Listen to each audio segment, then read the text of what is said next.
पाहिलं किती नरम पराठे बनलेत ते। हे पराठे मी सकाळच्या नाश्त्यासाठी बनवले आहेत। बघा, चुरगळले तरी देखील एकही घडी पडत नाही किंवा आपला पराठा तुटत नाही। एवढे नरम झालेले आहेत हे पराठे आणि हे खूप हेल्दी पराठे आहेत। हे पराठे मी कसे बनवले ते मी आज सांगते या रेसिपीमधून।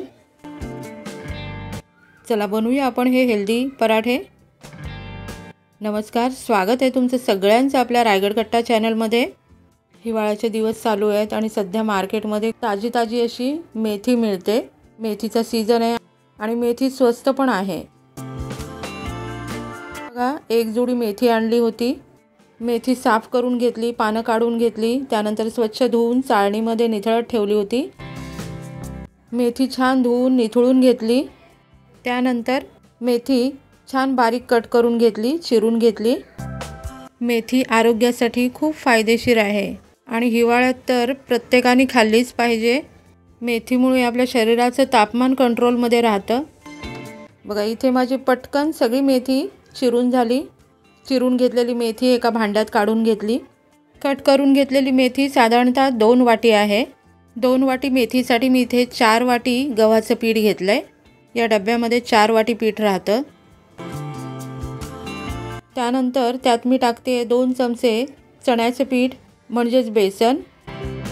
आता काही मसाले घालूया। सगळ्यात आधी मी हळद टाकली आहे, त्यानंतर धणा पावडर, जिरे पावडर, थोडा गरम मसाला, लाल तिखट, चवीपुरतं मीठ, 1 चमचा तीळ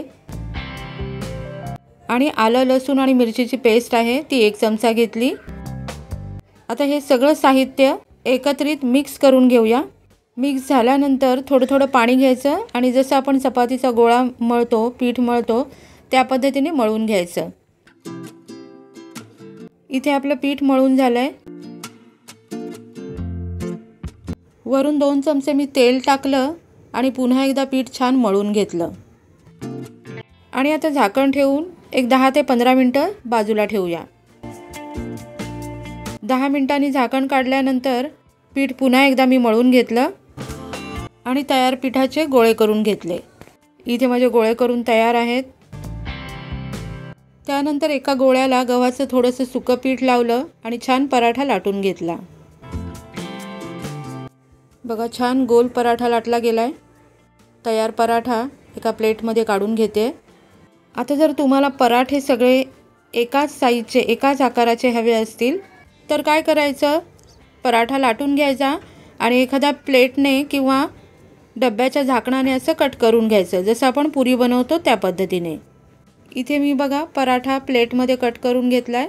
छान गोल झालाय, दिसायला पण खूप छान दिसतात असे एकसारखे पराठे। हा पराठा पण मी प्लेटमध्ये काढून घेते। उरलेल्या सगळ्या गोळ्यांचे मी पराठे लाटून घेतलेत। हा बघा, हा एक शेवटचा छोटासा पराठा झालाय। पराठे लाटून झाल्यानंतर पराठे छान भाजून घेतले।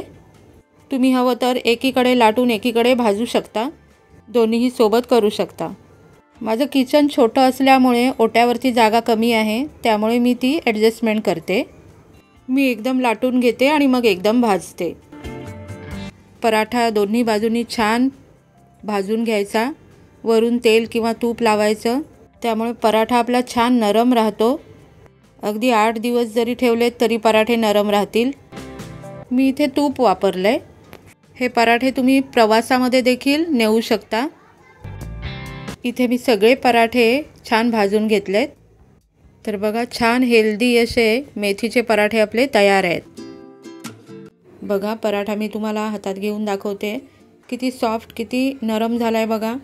कितीही याला घड्या पाडल्या तरी याला घडी पडत नाही आहे, एवढे सॉफ्ट झालेत। एकही तडा कुठे गेलेला नाही। छान सॉफ्ट आपले मेथीचे पराठे तयार आहेत। चला, आजच्या ह्या हेल्दी नाश्त्याची प्लेट तयार करूया। छान पराठे आहेत। पराठ्यांसोबत इथे मिरचीचा ठेचा आहे, टोमॅटो सॉस आहे आणि खजूर आणि गुळाची चटणी आहे। हे मेथीचे पराठे नारळाच्या चटणीसोबत किंवा लसूण चटणीसोबत पण खूप छान लागतात। मेथीमुळे ब्लड प्रेशर, शुगर कंट्रोलमध्ये राहतं। बॅड कोलेस्ट्रॉल कमी होऊन चांगलं कोलेस्ट्रॉल वाढण्यास मदत होते। पचनसंस्था सुधारते। बॉडी वेट कमी करण्यास मदत होते। त्यामुळे असे अनेक गुणधर्म असणारी ही मेथी तुम्ही नक्की आणा। या पद्धतीने तुम्ही देखील नक्की मेथीचे पराठे बनवा, तुम्हाला नक्कीच आवडतील। आजचा व्हिडिओ, आजची ही हेल्दी रेसिपी तुम्हाला कशी वाटली ते मला कमेंटमध्ये सांगायला विसरू नका। व्हिडिओ आवडला असेल तर व्हिडिओला लाईक शेअर करा आणि चॅनलवरती नवीन असाल तर चॅनलला सबस्क्राईब करा। अशा छान रेसिपीसोबत व्हिडिओसोबत पुन्हा भेटूया। तोपर्यंत मस्त खा आणि स्वस्थ रहा।